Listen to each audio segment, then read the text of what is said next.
Pakistan defence analysis में खुशामदीद।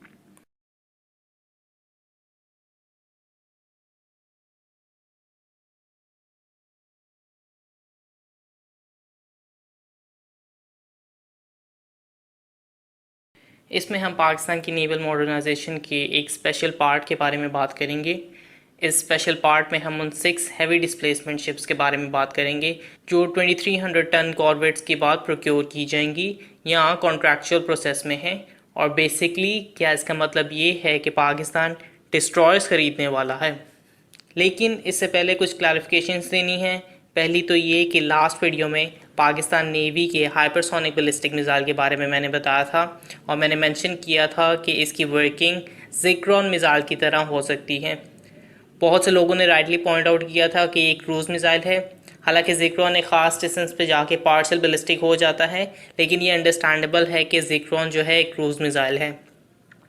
However मेरा emphasis जो था मिसाइल की वर्किंग से ज़्यादा उसके लॉन्च पे था कि ज़िक्रोन की तरह P282 जो है वो VLS के ज़रिए लॉन्च किया जा सकता है। लेकिन नेवल चीफ की स्टेटमेंट को एक बार फिर वेरीफाई करने पे इस चीज़ के चांसेस बढ़ गए हैं कि P282 जो है वाकई में लॉन्च के साथ साथ वर्किंग में भी ज़िक्रोन मिसाइल की तरह काम करेगा। रिटायर्ड नेवल चीफ की स्पीच को एक बार फिर रिव्यू करने पे मुझे एग्जैक्ट आइडिया हुआ है कि नेवल चीफ के एग्जैक्ट वर्ड्स ये थे कि हाइपरसोनिक डोमेन में ship based long range anti ship और land attack P282 plus ballistic missile development में है, जिसका मतलब ये है कि 2 हाइपरसोनिक मिसाइल डेवलपमेंट में है और P282 जो है ज़िक्रोन क्रूज़ मिसाइल की तरह एक हाइपरसोनिक क्रूज़ मिसाइल हो सकता है, जबकि एक हाइपरसोनिक बैलिस्टिक मिसाइल की तैयारी भी साथ में जारी है। और एक और करेक्शन जो कमेंट्स में आ रही थी कि हर बैलिस्टिक मिसाइल हाइपरसोनिक हो सकता है एंड एवरीथिंग, तो ये बात ठीक है कि री एंट्री के वक्त जो है बैलिस्टिक मिसाइल हाइपरसोनिक स्पीड को अटेन कर सकता है, लेकिन हाइपरसोनिक एक रीज़न की वजह से इसके साथ लगाया जाता है। जैसा कि ब्राह्मोस के साथ सुपरसोनिक मिसाइल लगाया जाता है, तो उसकी वजह ही ये है कि उसका थ्रस्ट खुद ही सुपरसोनिक मिसाइल की स्पीड को अटेन कर सकता है।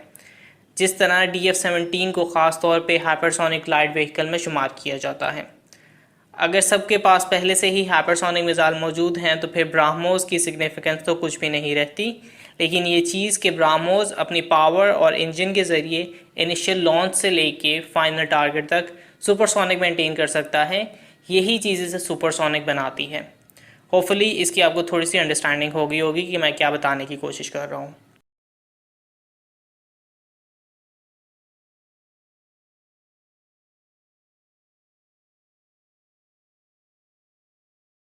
जो ओरिजिनली इसमें हमने बात करनी थी कि पाकिस्तान नेवी के रिटायर्ड चीफ ने कहा है कि 2300 टन की कॉर्वेट यानी PNS यरमूक आ चुकी है, जबकि PNS तबूक आने वाली है।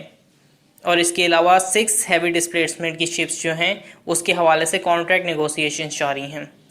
इस चीज़ के बारे में बात करना अहम है कि 2 तरह के फ्रिगेट्स जो हैं पाकिस्तान के पास फ्यूचर में आने वाली हैं, तो नॉट नेसेसरली ये फ्रिगेट्स नहीं हो सकती।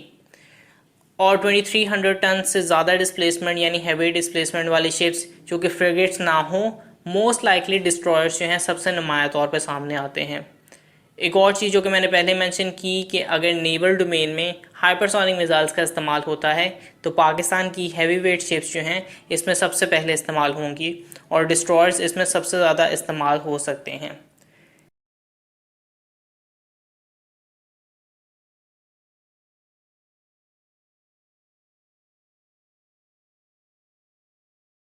इसमें जो सबसे रियलिस्टिक चांस जिस डिस्ट्रॉयर का मौजूद है वो टाइप 52D डिस्ट्रॉयर है। एक स्पेकुलेशन में ये पहले भी पाकिस्तान के पिछले मॉडर्नाइजेशन प्लान में शामिल था, जिसमें टाइप 54AP और युआन क्लास सबमरीन, जिसे हमारे लिए हंगोर क्लास सबमरीन से मंसूब किया गया है, वो उस मॉडर्नाइजेशन में शामिल था। लेकिन उस टाइम पे कुछ फंडिंग प्रॉब्लम्स की वजह से इसे नहीं परचेज़ किया गया था। 7500 टन की डिस्प्लेसमेंट वाली ये टाइप 52D डिस्ट्रॉयर जो है जिसमें 64 VLS सेल्स मौजूद हैं और टाइप 55 के बाद चाइना की सबसे बेहतरीन डिस्ट्रॉयर है। दूसरा, इस मौके पे चाइना के बेहतरीन डिस्ट्रॉयर्स टाइप 55 डिस्ट्रॉयर जो कि इनकी डिस्ट्रॉयर्स की लेटेस्ट क्लास है और एस्टिमेटेड 12 से 13,000 टन तक की डिस्प्लेसमेंट रखता है और 112 VLS सेल्स को कैरी करता है।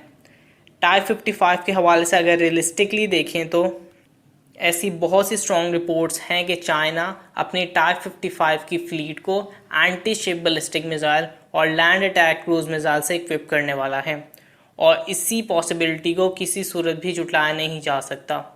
पाकिस्तान के प्रोग्राम्स में भी बैलिस्टिक मिसाइल और क्रूज मिसाइल मौजूद हैं।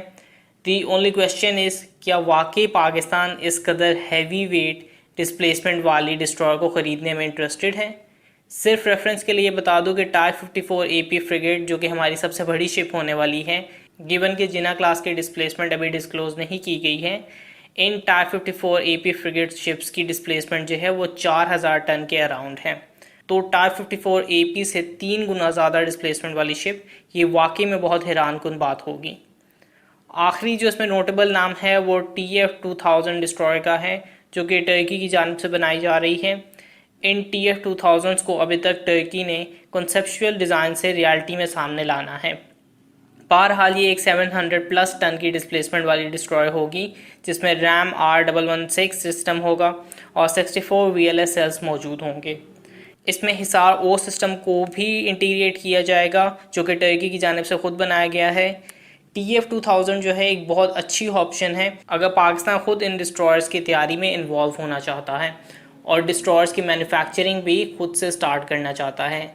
लेकिन इसकी प्रिक्योरमेंट आने वाले सालों में, स्पेशली अगर हम 2025 तक हम अपने मॉडर्नाइजेशन को ध्यान में रखते हैं, तो ऐसा होना बहुत मुश्किल लग रहा है कि TF-2000 जो है 2025 तक एक मेच्योर प्लेटफॉर्म के तौर पे सामने आ सके। ओवरऑल तो ये मॉडर्नाइजेशन प्लान्स पाकिस्तान नेवी को बिल्कुल चेंज करके रख सकते हैं। ट्रेडिशनली पाकिस्तान नेवी एक डिफेंस पोजीशन में ख़ुद को जाहिर करती थी, जहां पाकिस्तान की नेवल बाउंड्रीज़ की हिफाजत जो है इसका बुनियादी मकसद था। लेकिन इन मॉडर्नाइजेशन प्लान से पाकिस्तान एक बहुत पोटेंट नेवी बन सकती है।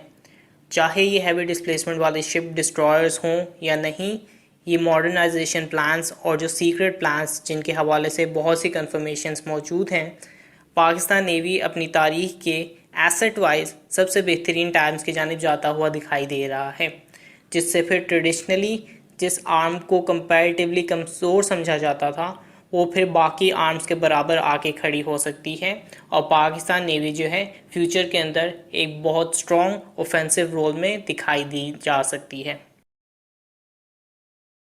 इतना ही, लाइक वीडियो, सब्सक्राइब, और अगर आपकी कोई फीडबैक है तो उसे कमेंट बॉक्स में जरूर डालिए। तब तक के लिए पीस आउट, पाकिस्तान जिंदाबाद।